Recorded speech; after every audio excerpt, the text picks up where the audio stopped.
Good evening, folks. Odd here. Just got a quick update for you all on the earthquake in Japan. The 5.9 has been upgraded to a 6.0.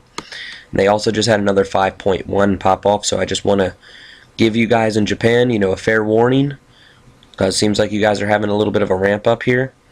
Earthquake watch for the next few days, like I said. Also pay attention to the solar flare. Also here in the Indian Ocean, they had a 4.7 and a 4.8. 4.7 over here off the east coast of Australia. So please, everyone, be safe, much love, and may God bless.